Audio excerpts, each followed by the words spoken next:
Finalmente estamos vendo o golpe do Bolsonaro tão prometido.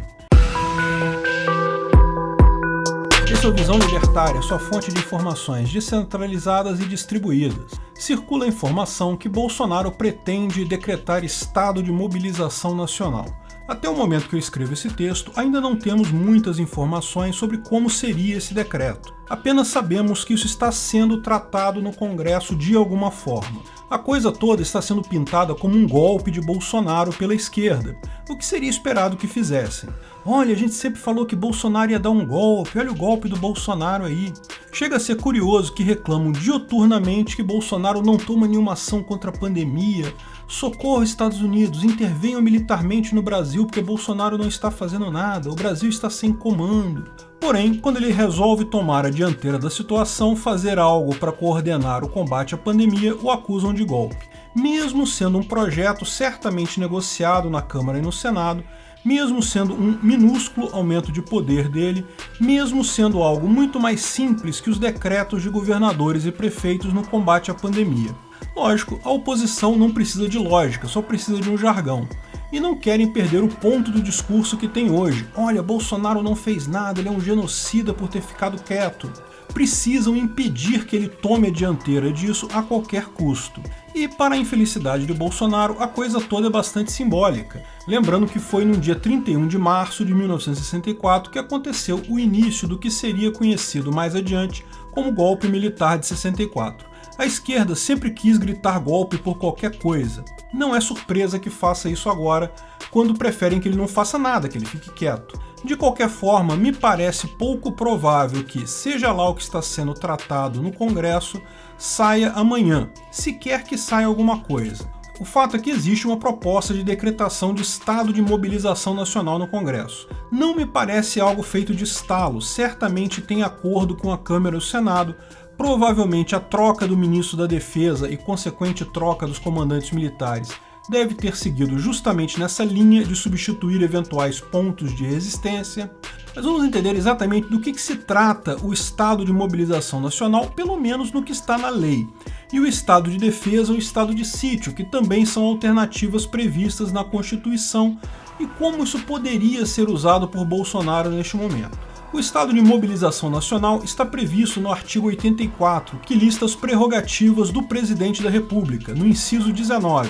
O presidente pode declarar guerra no caso de agressão estrangeira autorizado pelo Congresso Nacional ou referendado por ele, quando ocorrida no intervalo das sessões legislativas, e, nas mesmas condições, decretar total ou parcialmente a mobilização nacional.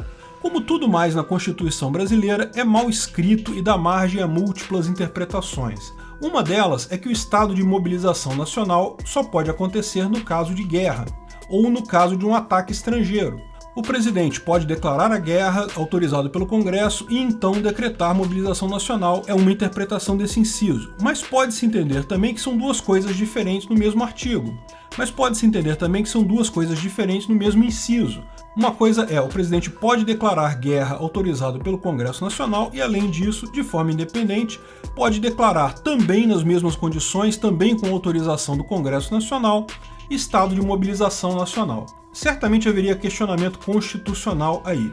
Certamente, como não é algo que a oposição quer, também não será interesse do STF, portanto, qualquer que seja o caminho que siga essa proposta, acho pouco provável disso passar no final das contas. Mas o que significaria exatamente esse estado de mobilização nacional? Bem, a descrição está na Lei 11.631, que regulamenta este ponto. Permite que o presidente, basicamente, tome o controle de qualquer fator de produção pública ou privada. Sim, ele pode, por exemplo, decidir intervir na Secretaria de Estado de Saúde, para implantar alguma coisa. Poderia assumir o Instituto Butantan, por exemplo, para produzir vacinas. Enfim, poderia fazer várias coisas nos próprios estados e municípios. É lógico, os exemplos que o governo usa são mais leves, do tipo, tem uma fábrica que está em lockdown, mas essa fábrica é interesse que ela continue produzindo porque a falta do produto dela está atrapalhando o combate à pandemia. Então, neste caso, o governo poderia intervir. Mas, em tese, ele pode também requisitar empresas privadas para direcionar a produção ou coisas do gênero. Neste caso, se for decretado o estado de mobilização nacional, é formado um grande conselho composto por algumas pessoas que iriam planejar o esforço do país para resolver a tal da agressão sofrida. De fato, o uso desse dispositivo para Covid não é nada extraordinário, já foi postulado algumas vezes e existe até um estudo sobre ele no site do Senado. Bolsonaro poderia ganhar nessa decretação principalmente o protagonismo político na luta contra a Covid, que o acusam de não estar fazendo nada. Mas também teria acesso a recurso de estados e municípios, o que permitiria uma série de barganhas com fortes medidas aí. Essa seria uma alternativa menos gravosa que o estado de defesa, que está descrito no artigo 136 da Constituição. No 136 não é necessariamente sobre guerra, basta instabilidade social, o que certamente seria o caso da pandemia.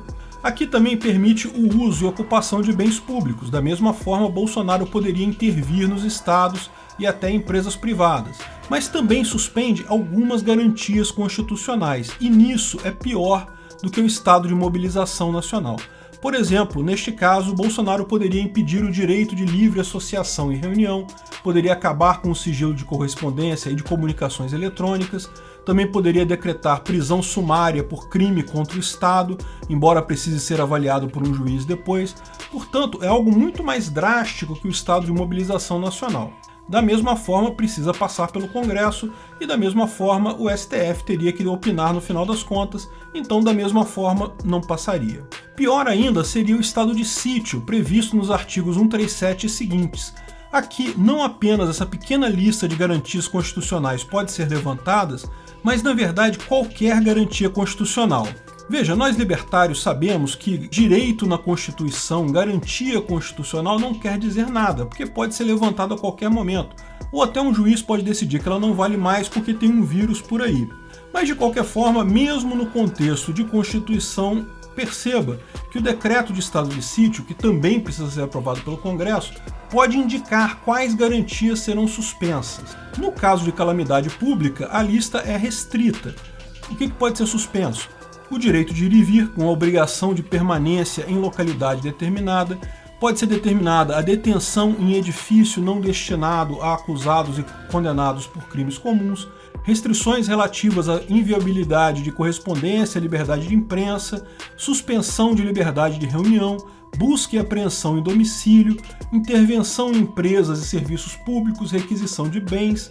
Lembra, a Constituição autoriza que essas garantias sejam retiradas, mas o decreto pode retirar só algumas delas, não precisa retirar todas. É curioso ver como, mesmo sem ter sido decretado estado de sítio, muitos governadores e prefeitos, com a bênção do STF, têm decretado a obrigação de permanência em localidade determinada, detenção em edifício não destinado a acusados, os famosos locais de isolamento de doentes, a liberdade de reunião já está suspensa há tempo, policiais já entram em casas de pessoas para fazer busca e apreensão e até prisão sem nenhum pudor.